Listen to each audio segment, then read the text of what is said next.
Hi, boys and girls. I'm back with some more long and short vowel words and a special story to read. And as you can tell, I'm in one of my favorite spots on the back porch close to the hummingbird feeder. And you may see little birds buzzing and coming back and forth in the video. They're like little stars, too. Okay, let's look at some words, short and long vowels. Our first word is hop, H-O-P, short O, hop, op. We say that short O makes your mouth makes the shape of an O, hop. But I am going to add another vowel at the end, the vowel E. And when I have my two vowels together in this word, the first vowel becomes a long vowel. The second vowel is silent, and we can't hear it. So let's change this O to a long O, and it's going to say O. So what's our new word? O. Hope. Hope. I hope that you're having a nice day. Okay, that's our first word. Let's see. Go with this one. B-I-T. It, bit, bit. My puppy bit my finger. Ouch. Bit, I. The I sound, short I. Now let's add another vowel. We added another E at the end. The first vowel becomes long. The second vowel, E, is silent. We're not going to hear it. So long I says I. So what's our new word? Bite. Bite. I will not let my puppy bite me again. Bite. Okay, good. Next. This one's a little different.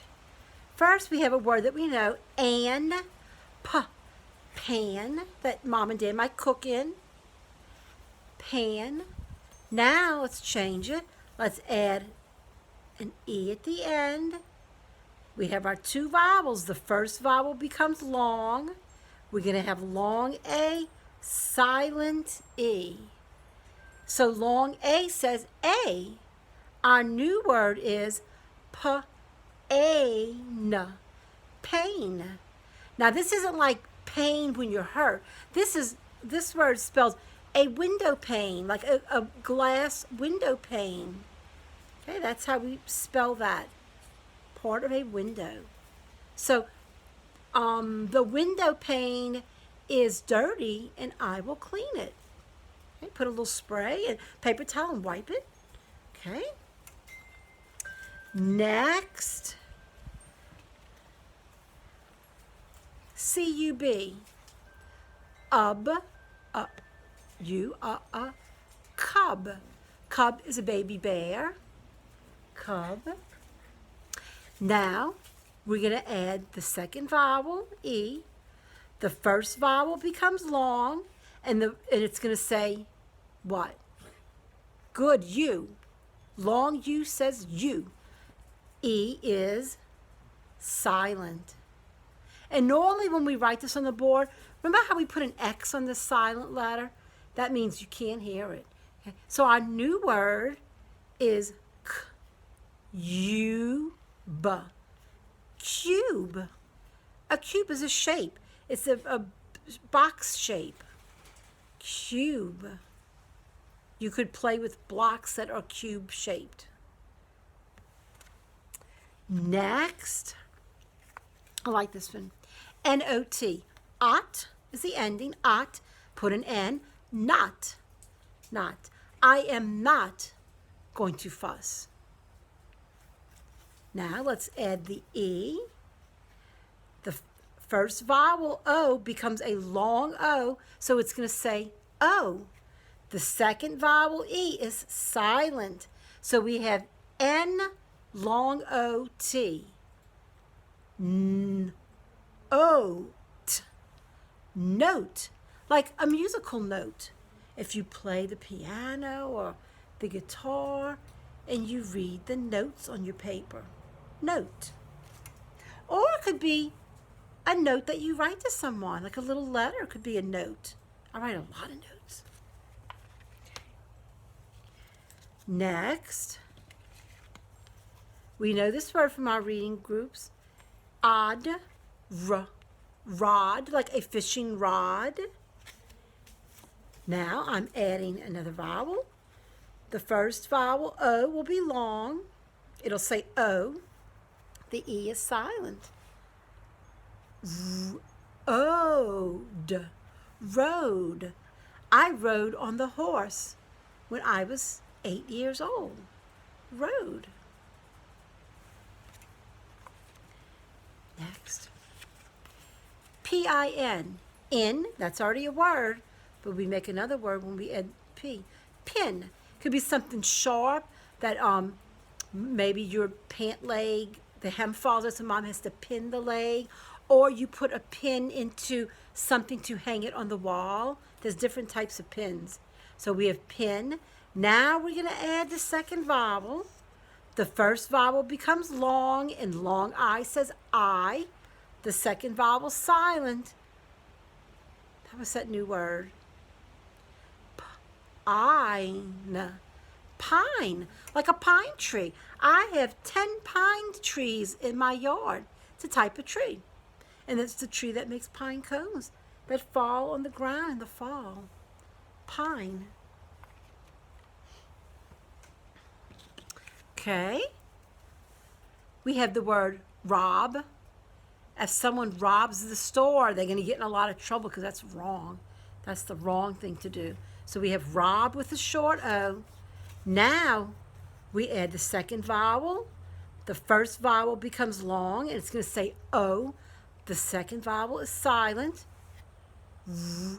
Robe. That's something you might put on, especially when it's wintertime and cold outside. After you get your bath, put your pajamas on. Some people put a robe on so that they'll stay warm. Robe. And I have one more, just one more. I know we've read this word before. In, fin. Fin is the part of the fish that flaps in the water and helps the fish move a certain way. So we have fin, but now we have our silent E at the end, and our short I now becomes a long I. So it's going to say I. Fine. How are you today? I'm feeling fine. That means good. Fine. Okay? So that is our little class on our long and short vowels. And I know y'all doing good with it.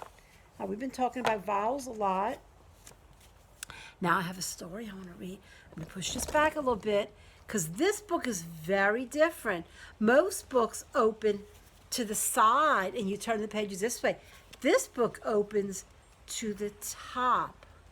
It's called Poles Apart, Life at the Ends of the Earth.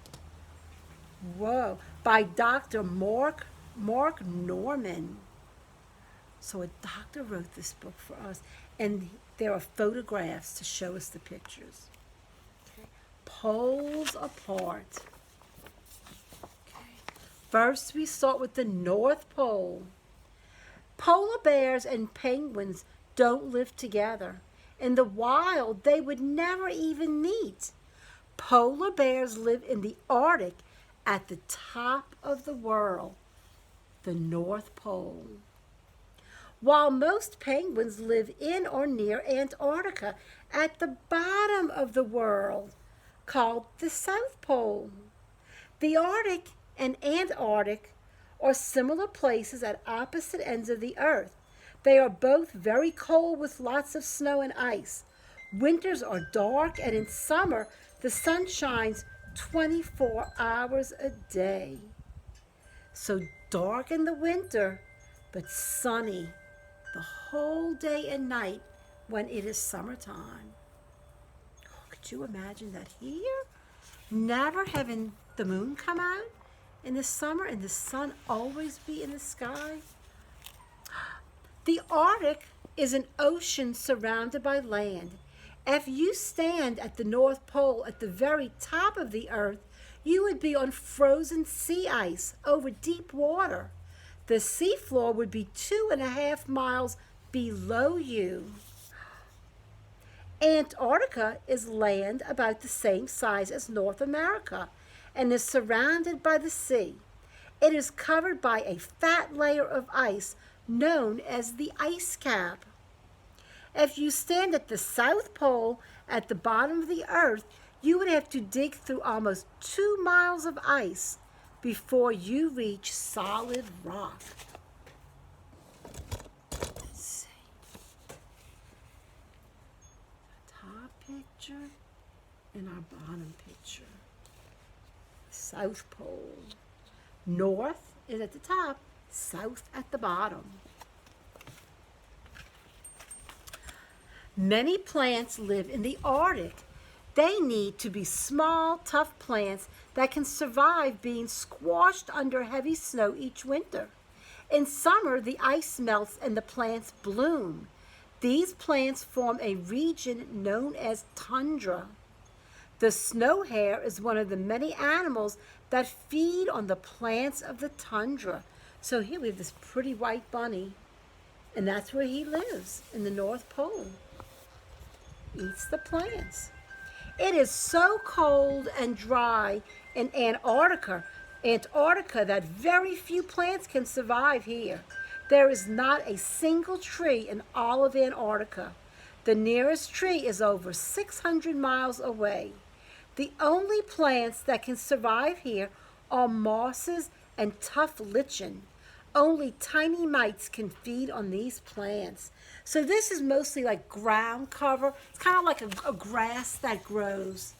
But that's it. No plants, no flowers.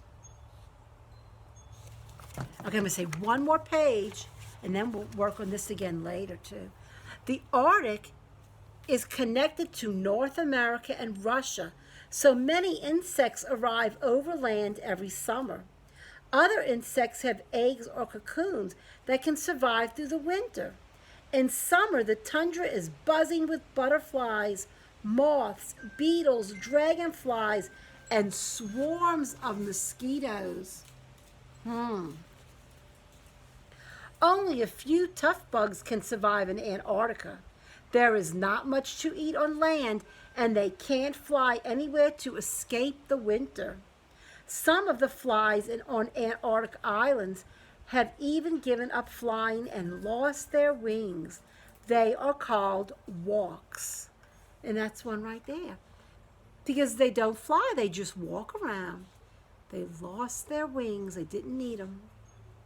Okay, I'm going to stop here. But later, we're going to read more of Poles Apart.